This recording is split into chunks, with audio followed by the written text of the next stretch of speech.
आज की सुर्खियों पर।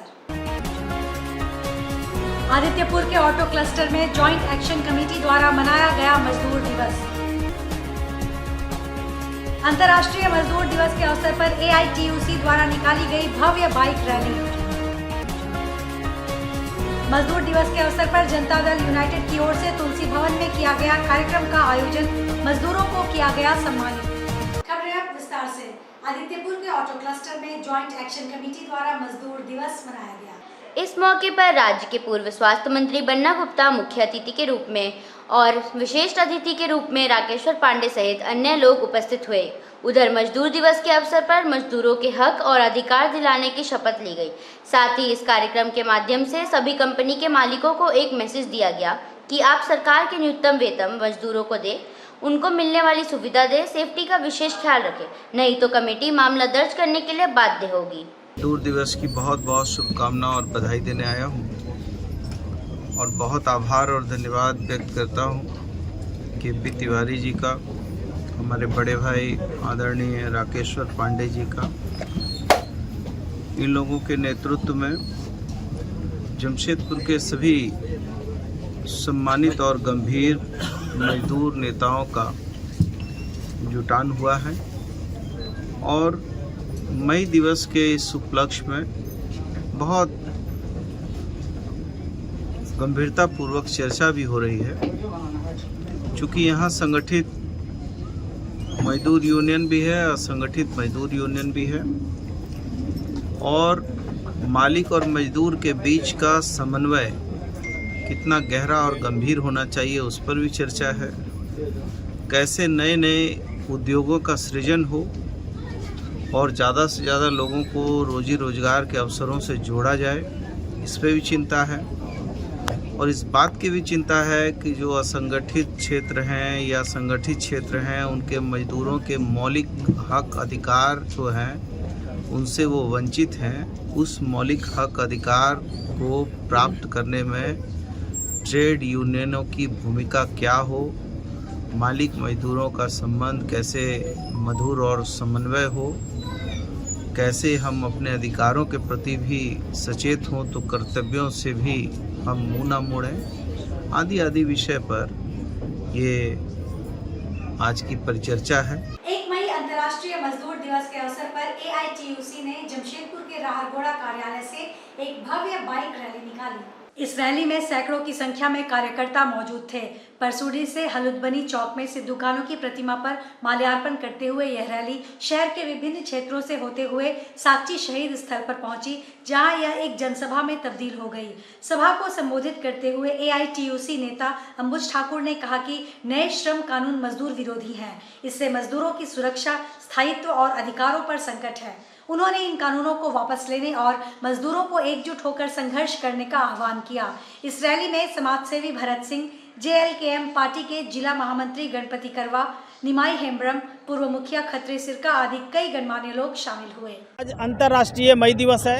मई दिवस सन 1886 में जिन मजदूरों ने अपनी शहादत दे करके 8 घंटे काम, 8 घंटे आराम और 8 घंटे मनोरंजन के कानून को बनवाया, वो आज कानून छीनने के कगार पर है। ये देश के जो सरकार है ये चाहता है कि मजदूरों से 16 घंटा काम कराएं, मजदूरों से 24 घंटा काम कराएं और मजदूरों को गुलाम बना करके रखें। आप उदाहरण के लिए देख लीजिए, डिग्री डिप्लोमा करने के बाद देश के अंदर 20,000 में नौकरी मिल रहा है। ये देश के लिए स्थिति खराब है, नौजवानों की दुर्दशा बेहतर नहीं है। इसलिए तमाम चीज़ों को लेकर के मई दिवस पर हम संकल्प लेते हैं कि तमाम मजदूरों के अधिकार के लिए हम आगे रहेंगे। मजदूर दिवस के अवसर पर जनता दल यूनाइटेड की ओर से तुलसी भवन में एक कार्यक्रम का आयोजन किया गया, जहां मजदूरों को सम्मानित किया गया। इस मौके पर मुख्य अतिथि के रूप में जनता दल यूनाइटेड के झारखंड प्रदेश अध्यक्ष व राज्यसभा सांसद खीरू महतो उपस्थित हुए। वहीं विशेष अतिथि के रूप में जमशेदपुर पश्चिम के विधायक सयू राय उपस्थित हुए। इस मौके पर मजदूरों को सम्मानित करते हुए कार्यकर्ताओं को भी सम्मानित किया गया, जहां राज्यसभा सांसद ने अपने संगठन को मजबूत करने की बात कही, साथ ही मजदूरों के हितों में मजदूरों का साथ देने का वादा किया। वहीं केंद्र सरकार की योजना को खूब सराहा। वैसे विधायक सयू राय ने मजदूरों को हो रही समस्याओं पर भी प्रकाश डाला। उन्होंने कहा कि मजदूरों का कार्ड बनना चाहिए, उन्हें उनका केंद्र सरकार द्वारा निर्धारित वेतनमान मिलना चाहिए, मेडिकल सुविधा के साथ अन्य सुविधा भी मिलनी चाहिए और यह कंपनी सुनिश्चित करे। अंतर्राष्ट्रीय मजदूर दिवस के अवसर पर यहाँ जमशेदपुर के सफाई कर्मी हैं, अन्य मजदूर हैं, 100 से अधिक लोगों को हमारे प्रदेश अध्यक्ष जी सम्मानित करेंगे, उनको उपहार देंगे। और मई दिवस की जो सार्थकता है उसके बारे में संगठन के रूप में जनता दल जो काम करेगा, बड़ी समस्या संगठित मजदूरों की है। ये 1 मई बहुत देशों में मनाया जाता है और बहुत बड़े देश हैं जिनके अलग अलग अपना मजदूर दिवस है। तो मगर भारत में माना गया है कि अंतर्राष्ट्रीय स्तर पर मनाया जाता है, तो हम भी मनाएंगे। वैसे हम लोग विश्वकर्मा पूजा के दिन को भी मजदूर दिवस के रूप में मनाया जाता है यहाँ पर। तो आज 1 मई के अवसर पर जो मजदूर यहाँ काम कर रहे हैं उनके बीच में संदेश देना है कि जनता दल आपके हितों का ख्याल रखेगा। जो असंगठित मजदूर हैं उनकी अलग समस्याएं हैं, जो संगठित मजदूर हैं उनकी अलग समस्याएं हैं। जो कंपनियां अपना मुख्यालय झारखंड के बाहर रखी हुई हैं, जिसमें हमारे बैंक भी शामिल हैं, इन बैंक के जो मजदूर हैं उन मजदूरों की समस्या अलग है, उनका निदान यहाँ नहीं हो पा रहा है। इसको हमारे अध्यक्ष जी सांसद हैं, इनके माध्यम से हम लोग भारत सरकार के श्रम मंत्रालय में उठाएंगे। आदित्यपुर कल्पनापुरी की रहने वाली आद्या सिंह झारखंड की पहली बेटी है जिन्होंने एनडीए की परीक्षा में पूरे देश में 136वां रैंक हासिल किया है। कल्पनापुरी की रहने वाली आद्या सिंह ने शाइन इंटरनेशनल स्कूल से पढ़ाई की है। उन्होंने अपनी कड़ी मेहनत से ये सफलता पाई है। आद्या ने अपनी सफलता का पूरा श्रेय अपने परिवार वालों को और अपने स्कूल के शिक्षकों को दिया है। आद्या सिंह राष्ट्रीय स्तर पर कई बैडमिंटन प्रतियोगिताओं में भाग ले चुकी हैं। उनकी इच्छा मरीन कमांडो बनने की है। सबसे पहले तो भगवान को और उसके बाद अपने परिवार को और जिन्होंने भी मेरे पर आशीर्वाद रखा, मेरे जो टीचर्स थे उन सबको मैं आप लोगों को आशीर्वाद रखें। और इसके पीछे तैयारी के लिए मैं लखनऊ गई थी, दूसरी जगह घर से कम्फर्ट जोन होकर दूसरी जगह रहना, तो ये सब थोड़ा सा फैमिली छोड़ के रहना, ये सब थोड़ा सा स्ट्रगल पार्ट है। उसके अलावा सब कुछ सही था। अटैक तो बहुत ज़्यादा ख़राब चीज़ था और मेरे को इंडिया की गवर्नमेंट या डिफेंस स्कूलों में बहुत ज़्यादा स्ट्रॉन्गर देखती है कि उसमें डेली आता है कैसे इंडिया ओवरकम कर रहा है उसको, पाकिस्तान का इंडिया वाली ट्रीटी खत्म करना या फिर वीज़ा कैंसिल करना, रिजेक्ट करना। तो आई गेस इंडिया बहुत स्ट्रॉन्ग वापस आ रहा है इस चीज़ में।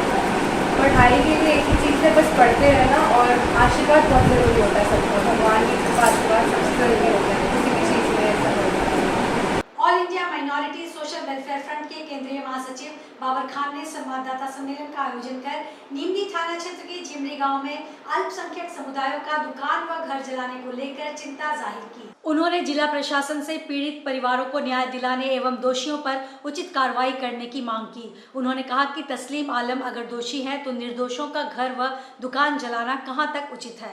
उन्होंने कहा कि जो घटना हुई वह दुखदायी है। उन्होंने जिला प्रशासन की कार्यशैली पर सवाल उठाते हुए कहा कि यदि कोई पीड़ित परिवार को खाद्य सामग्री पहुंचाने जाता है तो धारा 163 के उल्लंघन का केस दर्ज करती है, लेकिन पीड़ित परिवार को संरक्षण नहीं दे पाती है।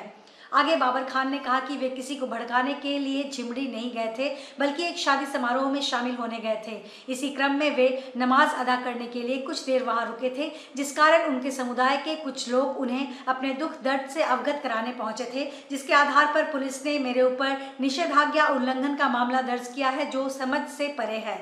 वहीं उन्होंने दावा किया कि हिंसा के दिन पुलिस के साथ हुई झड़प के दौरान आरोपियों ने खूब गोलीबारी की है, जिसका पुख्ता सबूत उनके पास है। उन्होंने घटनास्थल से लगभग 20 से अधिक खोखा बरामद होने की बात प्रेस कॉन्फ्रेंस में की है, लेकिन यह चिंता का विषय है। पुलिस को अभी तक गोलीबारी का एक साक्ष्य भी नहीं मिला है, जिससे प्रशासन की कार्रवाई पर सवाल उठना लाजमी है। वहीं उन्होंने स्थानीय पुलिस पर पक्षपूर्ण कार्रवाई करने का आरोप लगाते हुए कहा कि पीड़ित परिवारों में से सिर्फ एक ही आवेदन दिया गया है, जबकि 4 दुकानें एवं 2 घरों को जला दिया गया है। कुल 6 परिवारों का घर सामान सभी जल गया है। उन्होंने कहा कि 3-4 पीढ़ी से शांतिपूर्ण ढंग से रहते आ रहे लोगों को उकसाकर जघन्य कार्य किया गया है। निंदा करता हूँ और जिला प्रशासन से मैं ये मांग करता हूँ कि जो व्यक्ति इस घटना को अंजाम दिया है उस पर कठोर कार्रवाई होनी चाहिए। साथ ही साथ जो वहाँ पर ही इस विषय को लेकर के दंगा भड़काने का काम किया है, उसके घर पर बुलडोजर चलना चाहिए। बुलडोजर योगी सरकार का जो फरमान है वो निश्चित रूप से अपराध पर अंकुश लगाएगा, दंगाइयों पर अंकुश लगाएगा। जिस तरह बाहर के लोग जाकर के ग्रामीण को उकसाने का काम किए हैं, उन पर कठोर कार्रवाई की आवश्यकता है। जैसा कि ग्रामीणों का जो कहना है कि जो बाहर से लोग आए, क्योंकि ये घटना 24 तारीख को 24 का है और घटना को अंजाम दिया गया 26 को। बस्तियों को ग्रामीणों आक्रोशित किया, भड़काया गया, बरगलाया गया और एक समुदाय के खिलाफ में उन पर रोष किया गया। उसके बाद ये घटना को अंजाम देने वाले मुख्य जो लोग हैं, जिस पर जिला प्रशासन ने भी कार्रवाई किया है, सरायकेला खारसावां तरुण महतो जी हैं। उसके बाद वहाँ का ग्रामीण का कोई प्रधान है महतो 36। उसके बाद में कई ऐसे हैं, लंबोदर स्वामी, कला महतो, पंकज महतो, गगराई समाज के लोग हैं और प्रामाणिक समाज के लोग हैं, जिनको प्रशासन ने चिन्हित किया है। और उनके FIR में जो नाम आया है, मैं उस नाम के आलोक में आपके सामने ये कहना चाह रहा हूँ कि वैसे लोगों पर पुलिस कार्रवाई कब करेगी। MBNS इंस्टीट्यूट ऑफ एजुकेशन आसनबरी ने 30 अप्रैल 2025 को एक दिवसीय राष्ट्रीय संगोष्ठी का आयोजन किया, जिसका विषय था 21वीं सदी में शिक्षा, चुनौतियां और अवसर। इस संगोष्ठी के अध्यक्ष श्री विवेक सिंह थे, जबकि निर्देशिका श्रीमती अनुपमा सिन्हा ने इसका संचालन किया। मंच संचालक के रूप में शिखा शर्मा और ऋषिका बनर्जी थे। इस अवसर पर मुख्य अतिथियों ने अपने विचार प्रस्तुत किए। कार्यक्रम में मुख्य अतिथि के रूप में सुंदरलाल शर्मा, ओपन यूनिवर्सिटी छत्तीसगढ़ के कुलपति डॉक्टर बंश गोपाल सिंह ने अपने संबोधन में कहा कि 21वीं सदी में शिक्षा के क्षेत्र में नई चुनौतियों और अवसरों का सामना करने के लिए हमें नए और नवाचारी तरीकों को अपनाना होगा। शिक्षा के क्षेत्र में प्रौद्योगिकी का उपयोग करके हम छात्रों को अधिक प्रभावी ढंग से शिक्षित कर सकते हैं। वहीं पाटलिपुत्र विश्वविद्यालय पटना के प्रोफेसर कुलपति डॉक्टर राजीव कुमार मलिक ने कहा कि शिक्षा के क्षेत्र में हमें छात्रों को न केवल ज्ञान प्रदान करना चाहिए, बल्कि उन्हें जीवन के कौशलों से भी लैस करना चाहिए। 21वीं सदी में शिक्षा के क्षेत्र में हमें अधिक ध्यान केंद्रित करना चाहिए, छात्रों को आत्मनिर्भर और रचनात्मक बनाने पर। वहीं बारी बारी से अन्य सभी वक्ताओं ने उपयुक्त शीर्षक को लेकर छात्र छात्राओं को संबोधन किया। उक्त संगोष्ठी में शोध छात्रों, संकाय सदस्यों और संकाय के 200 छात्र छात्राओं ने सक्रिय रूप से भाग लिया। नेशनल लेवल का सेमिनार आयोजित किया गया। उस आयोजन का मतलब यही है कि जो 21st सेंचुरी में जो आज का एजुकेशन है, उसमें क्या अपॉर्चुनिटी है और क्या चैलेंजेज है।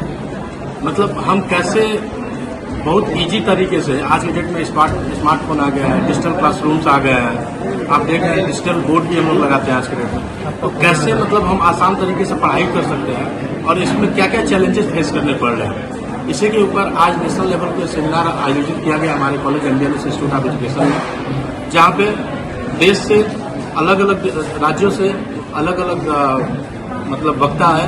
हमारे कोल्हान यूनिवर्सिटी से भी लोग आए और स्टूडेंट और बहुत सारे रिसर्च स्कॉलर जो पेपर प्रेजेंट कर रहे हैं, बहुत सारे फैकल्टी अलग अलग कॉलेजों के जो लोग आके नेशनल सेमिनार आज अटेंड कर रहे हैं। इसका जो आज का नेशनल सेमिनार है, इससे कुछ न कुछ बहुमूल्य ऐसा निकल के आएगा जिससे आगे आने वाली जनरेशन को ये पता चलेगा कि कैसे हमारे 21st सेंचुरी के एजुकेशन में और अच्छा से अच्छा किया जा सके। छत्तीसगढ़ समाज द्वारा अपनी पुरानी परंपरा को बचाए रखने और नई पीढ़ी को गुड्डा गुड़िया की शादी के महत्व को बरकरार रखने के लिए प्रत्येक वर्ष गुड्डा गुड़िया की शादी कराई जाती है। वैसे छत्तीसगढ़ समाज की महिला हो या पुरुष या बच्चे सभी शादी में बढ़ चढ़कर भाग लेते हैं। जैसे आम इंसान की शादी होती है, ठीक उसी तरह गुड़िया को दुल्हन की तरह सजाया जाता है। मेहंदी की रस्म के साथ हल्दी की रस्म अदा की जाती है। इतना ही नहीं, शाम में बारात और रात में शादी और पार्टी होता है। काफी संख्या में लोग बाराती पहुंचते हैं। मेहंदी की रस्म अदा किया गया, जिसमें सैकड़ों लोग शामिल हुए। महिलाएं एवं युवतियां मेहंदी लगाते, नाचते गाते और एक दूसरे को शादी की बधाई देते नजर आ रहे हैं। वैसे यह काफी पुरानी परंपरा है और इस परंपरा को आज भी छत्तीसगढ़ समाज के लोग जीवित रखे हुए हैं।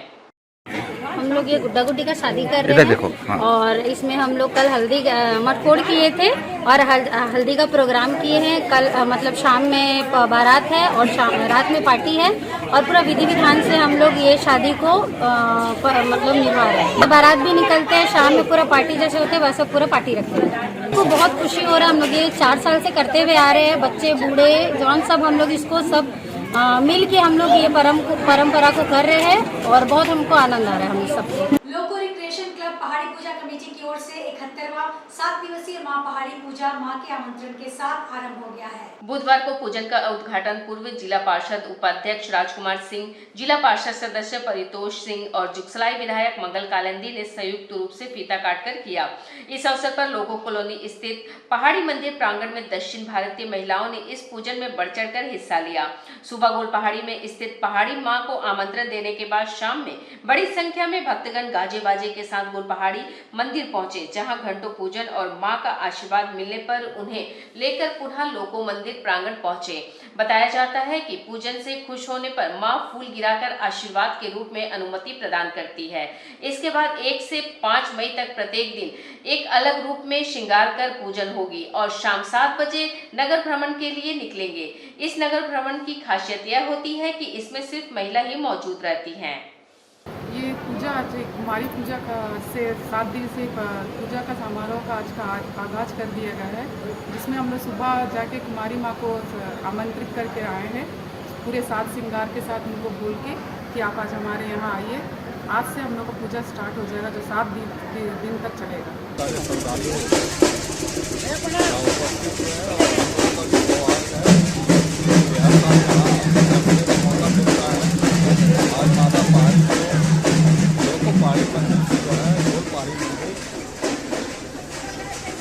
जा रहे हैं श्रद्धालु। हर साल की भांति यहाँ इस साल भी सभी लोग आए हुए हैं और हम माँ से प्रार्थना करेंगे माँ सभी को आशीर्वाद दे और इस राज्य और देश का और आगे बढ़े, उसमें सबकी भागीदारी हो। और आप सभी को मालूम है कि माँ पहाड़ी का कृपा बराबर जमशेदपुर के साथ साथ बाहर के लोगों पर भी बने रहता है। जो भी लोग जमशेदपुर घूमने आते हैं जरूर एक बार माँ पहाड़ी मंदिर जरूर आते हैं। आज के इस बुलेटिन में बस इतना ही। हम फिर हाजिर होंगे कुछ और नई खबरों के साथ। तब तक के लिए SCCN न्यूज की पूरी टीम की ओर से मुझे दीजिए इजाजत।